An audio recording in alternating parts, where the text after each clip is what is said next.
What if the secret to a long, vibrant life wasn't in adding more, but in clearing the noise? I have lived 94 years, and my strength comes from these simple morning rituals. Stay with me, because the final practice is the one that anchors all the others, and it may change everything for you. Greeting dawn. Most of the world begins the day with violence. Not a physical violence, but a violence to the spirit. An alarm clock shrieks, a sudden, jarring intrusion into the soft world of sleep. The mind, which was perhaps floating in dreams or resting in deep stillness, is thrown into a state of emergency. Immediately, cortisol floods the system. The heart races. The first emotion of the day is not peace, not gratitude, but shock and urgency. From this very first second, the day is framed as a battle, a race against time, a series of obligations that are already late. The hand reaches for the phone, and the eyes are assaulted with a second wave of violence, a torrent of notifications, emails, news of conflict, and the curated, unreal lives of others. The mind is now not only in a state of emergency, but also a state of comparison, of lack, of anxiety. The day has barely begun, and already you have lost your center. You have given your most precious, pure, and potent time of day to the chaos of the world. My first habit is to reclaim this sacred space. It is to greet the dawn, not as an adversary, but as a welcome guest. There is no alarm. Over time, the body learns its own rhythms. It knows when it has had enough rest. It attunes itself to the subtle shifts in light. Awakening becomes a gentle, gradual process, like a flower opening its petals. There is no rush. For a few moments upon waking, I do nothing at all. I simply lie there and feel the fact of my own existence. I feel the warmth under the blankets, the gentle rise and fall of my own chest. I listen, not to the noise of the world, but to the silence of the room. This silence is not empty, it is full. It is full of potential. The mind in these first moments is like a perfectly still lake at sunrise. Its surface is clear, reflecting the truth of the present moment. To throw a phone into this lake would be to shatter that reflection into 1,000 chaotic pieces. So, I protect it. This greeting is an act of intention. It is a silent communication that says, I am here, I am present, I am grateful for this day. Before the feet touch the floor, the mind has already established a foundation of peace. I might turn my head to the window and watch the sky change color. From the deep indigo of late night to the soft gray, and then perhaps a hint of orange or pink. This is the greatest show on earth, and it happens every single day, free of charge. To witness it is to connect with a rhythm far older and more powerful than any human drama. It is a reminder that we are part of something vast and beautiful. It puts our own troubles into perspective. This simple act of observation, of reverence for the natural cycle of day and night, costs nothing. It requires no special equipment. It only requires a choice, the choice to turn towards stillness instead of noise, to begin your day from a place of fullness, not a place of deficit. This is the first, most crucial step in cultivating a life of health and longevity. It is the foundation upon which everything else is built. The quality of your day is determined by the quality of your morning, and the quality of your morning is determined by these first few moments. Guard them with your life, for they are, in fact, giving you life. The world will demand your energy all day long. It will pull you in 100 different directions. People, tasks, and problems will all clamor for your attention. If you begin the day by giving it away before you have even cultivated it for yourself, you are starting with an empty cup. You will be running on fumes, reacting to the world instead of acting from your own centered self. Greeting the dawn is the act of filling your own cup first. It is a profound act of self-respect. It is saying that your own inner peace is the most important priority. When you start from this place of quiet strength, you are not so easily shaken by the storms of the day. You carry the stillness of the dawn with you. It becomes a reservoir of calm that you can draw upon when things become difficult. People often ask me how I remain so calm. It is not because my life is without challenges. It is because I do not allow the challenges of the day to be the first thing I greet in the morning. I first greet the sky, the silence, and the simple, profound gift of another breath. This is where true strength is born. Body awakening. After the mind has been greeted with stillness, the focus gently shifts to the body. This is not about forcing it into a strenuous workout. The body has been at rest, and like the mind, it needs a gentle transition, not a shock. I call this second habit the body awakening. It is a conversation, not a command. You are not the drill sergeant barking orders at a lazy soldier. You are the kind caretaker of a precious and intelligent vessel. You are listening to it, learning from it, and helping it prepare for the day's journey.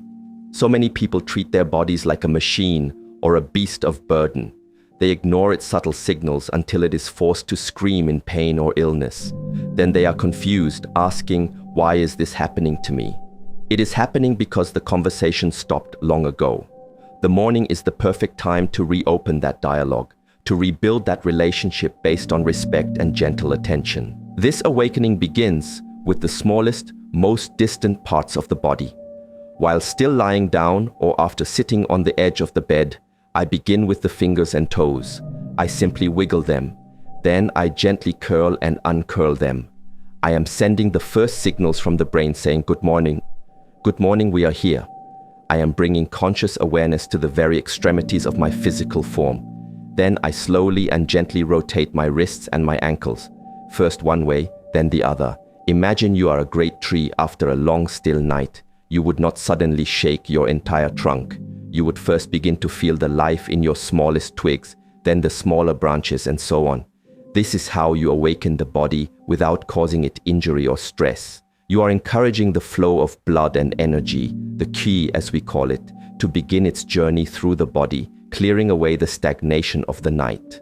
From the extremities, the awareness moves inward, a gentle stretch of the arms overhead, reaching as if to touch the sky, but without strain. Feel the elongation of the spine, the opening of the rib cage. This is where the breath becomes a conscious partner in the movement. As you inhale, you expand and lengthen. As you exhale, you soften and release. The breath is the bridge between the mind and the body. When you link your breath to your movement, the awakening becomes a form of moving meditation.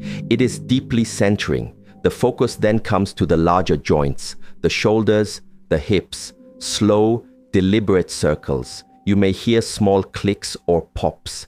This is not a cause for alarm. It is the sound of stiffness being released, of joints being lubricated. You are simply taking inventory, noticing where there is tightness or discomfort without judgment.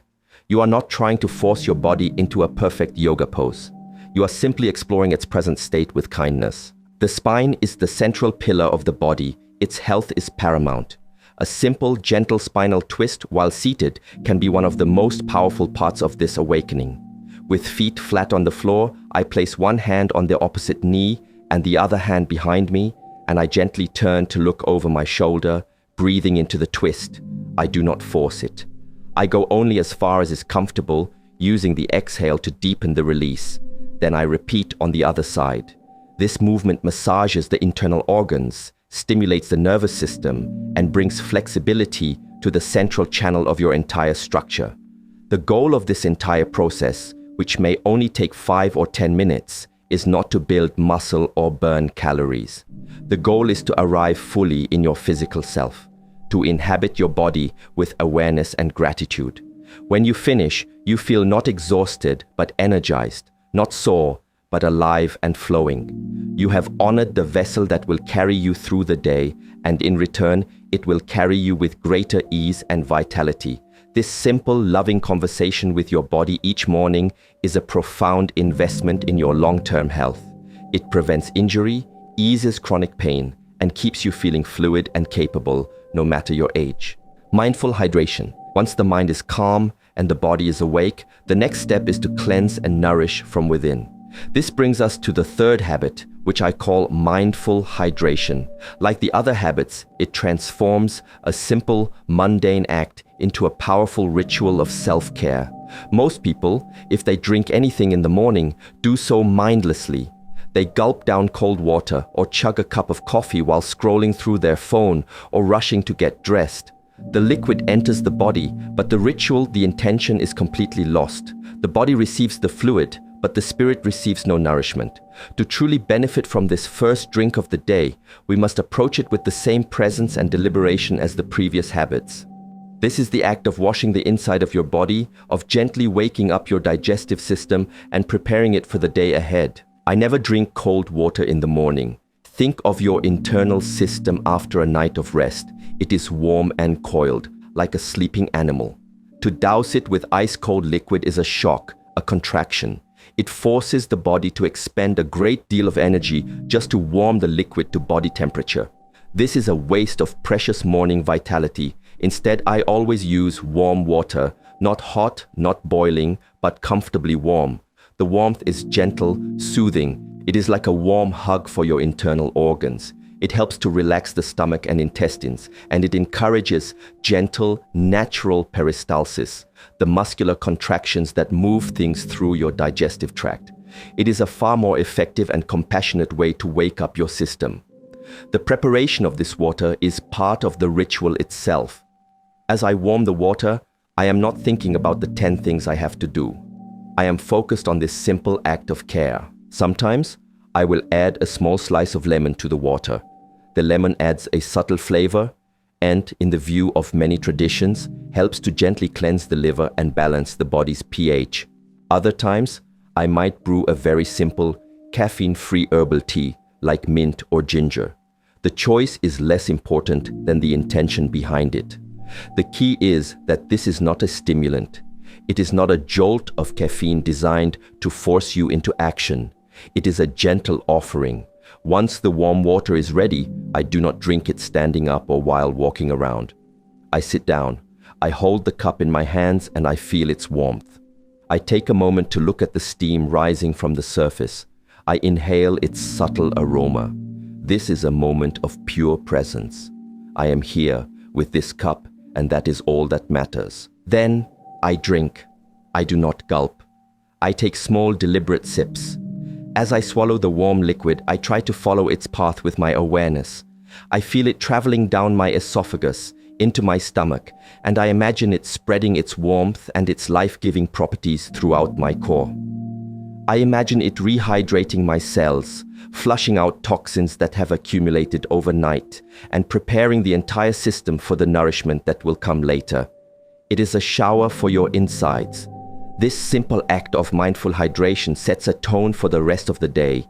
It reinforces the message that you are a conscious participant in your own well-being. You are not just a machine that needs fuel. You are a living, breathing organism that thrives on conscious, loving care. By starting the day this way, you are more likely to make mindful choices about what you eat and drink later. The ritual has a ripple effect. It reminds you that every act of consumption can be an act of health, an act of reverence for the body that serves you so well. This is how you build a foundation of deep, resilient health that lasts a lifetime. Silent stillness. With the mind greeted, the body awakened, and the internal systems cleansed, the time is now ripe for the fourth and perhaps most challenging habit for the modern person: silent stillness. This is the practice of simply being. In a world that glorifies action, productivity, and constant connection, the deliberate choice to do nothing can feel radical. It can even feel frightening. When we stop moving, stop consuming, stop distracting ourselves, what are we left with? We are left with ourselves.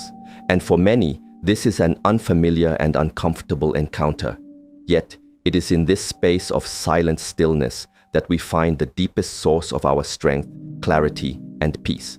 Without it, we are merely leaves blown about by the winds of external circumstance. With it, we become the mountain that remains unmoved, no matter how fiercely the wind blows. This practice is often called meditation, but we must be careful with this word, as it comes with much baggage. Many people believe meditation means forcing the mind to be empty, to have no thoughts. This is an impossible goal, and trying to achieve it only leads to frustration and a sense of failure. The mind's nature is to think, just as the heart's nature is to beat. You cannot and should not try to stop it. The practice of silent stillness is not about stopping the thoughts. It is about changing your relationship to them. It is about learning to be the observer of your mind, rather than being a prisoner of it. Imagine you are sitting on the bank of a river. The thoughts are like leaves, sticks, and other debris floating by on the current, your usual habit is to jump into the river and grab onto every single piece of debris, examining it, struggling with it, getting carried away by it. Silent stillness is the practice of learning to simply sit on the bank and watch the river flow by. You notice the thoughts. Ah, there is a thought about work. There is a thought about a conversation yesterday.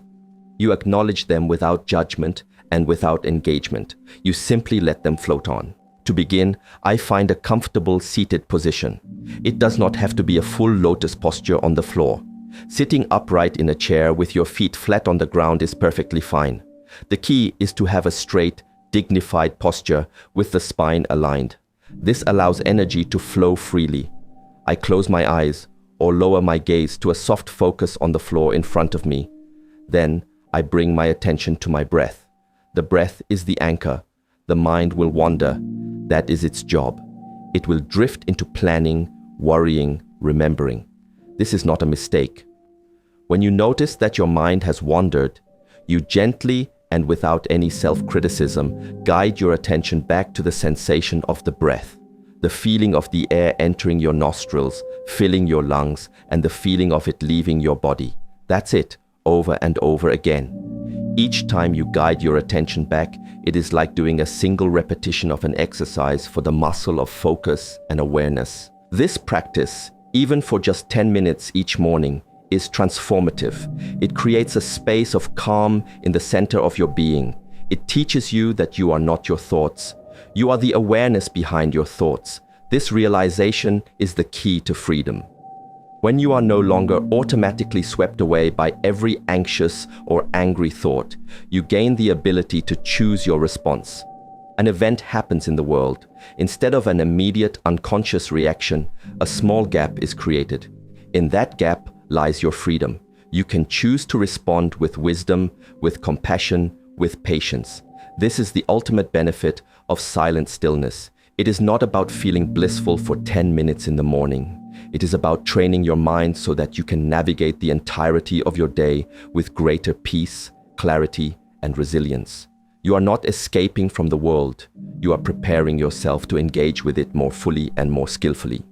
This inner sanctuary of silence becomes your greatest resource, a place you can return to at any moment, simply by focusing on a single breath. Purposeful nourishment. We now arrive at the final habit, the one that grounds all the previous practices and prepares us to step into the world. This is the practice of purposeful nourishment. Just as we mindfully hydrated the body, we must now mindfully provide it with its first solid food of the day. This is the habit that ties everything together. You have cultivated a calm mind, an awakened body, and an inner stillness. Now, you will take that same awareness and infuse it into the act of eating. In the modern world, breakfast is often a frantic affair. It's a protein bar eaten in the car, a pastry grabbed from a coffee shop, or cereal shoveled down while reading emails. The food is seen merely as fuel, and the act of eating is an inconvenience to be completed as quickly as possible. This approach disconnects us from our food, from our bodies, and from the profound act of receiving energy from the earth. Purposeful nourishment begins with the preparation. Whether my meal is a simple bowl of cooked grains, some fruit, or a steamed vegetable, I try to prepare it with the same focused attention as my other morning rituals. I pay attention to the colors, the textures, the smells of the food. This is not a chore, it is an act of creation. As I chop a piece of fruit, I can marvel at its vibrant color and intricate structure. I can feel gratitude for the sun, the rain, and the soil that produced it. This is not some abstract philosophical idea, it is a tangible connection to the web of life. By bringing this simple awareness to the preparation, the food is already imbued with a different kind of energy. It is imbued with care. It changes the food from a mere object into a gift. The next crucial step is to eat without distraction. This means no phone, no television, no newspaper, no work. The only thing you are doing is eating. I sit at a table. I take a moment to look at the food before me. I express a silent moment of gratitude. This gratitude is for the food itself, but also for my body's ability to digest and use it. It is gratitude for the simple fact of having food to eat, a blessing that is not available to everyone. This moment of pause completely changes the experience. It shifts the act of eating from one of unconscious consumption to one of conscious receiving. It creates a sense of reverence and respect for the process that is about to unfold. Then I eat slowly. I take a bite and I actually chew my food. This sounds incredibly simple, but it is a lost art. Chewing is the first stage of digestion. It breaks down the food mechanically and mixes it with enzymes in the saliva that begin the chemical process of digestion. When we swallow our food almost whole, we place an enormous burden on the rest of our digestive system. By chewing thoroughly, we are assisting our body, making its job easier. But more than that, by chewing slowly, we actually get to taste our food. We can discern the different flavors, the sweetness, the tartness, the earthiness. We can notice the textures. The act becomes a rich sensory experience. I try to put my utensils down between bites. This prevents the habit of loading up the next bite before the first one is even swallowed. It creates a natural rhythm, a pace that is in harmony with the body's needs, not the frantic pace of the world. By eating this way, you also become much more attuned to your body's signals of satiety. You learn to recognize when you are comfortably full rather than eating until you are painfully stuffed. This is the essence of intuitive eating, and it begins with slowing down and paying attention. This final habit, purposeful nourishment, is the culmination of the morning's practice. It takes the peace from your stillness, the awareness from your body awakening, and uses it to honor the fundamental act that sustains your physical life. It ensures that you enter your day not just spiritually and mentally centered, but also physically nourished in the deepest sense of the word. These 5 practices are not a checklist to be rushed through. They are a single flowing symphony of self-respect. They are the way you tell yourself at the very start of each day that you are worthy of care, of peace, and of vitality. They build a foundation so deep and so strong that the inevitable storms of life cannot shake you from your center. The strength you seek, the health you desire, it is not found in some complicated program or expensive product. It is found in the quiet, consistent dedication you show to yourself each dawn. It is in the quality of your attention and the depth of your gratitude. This is the way. I've been rushing my mornings for 20 years, feeling more and more burnt out. This was like a glass of cool water for my soul. The idea of greeting the dawn instead of fighting an alarm clock literally made me tear up. Tomorrow, I'm not picking up my phone first thing. I'm going to try just one of these, greeting the dawn. Thank you for this wisdom.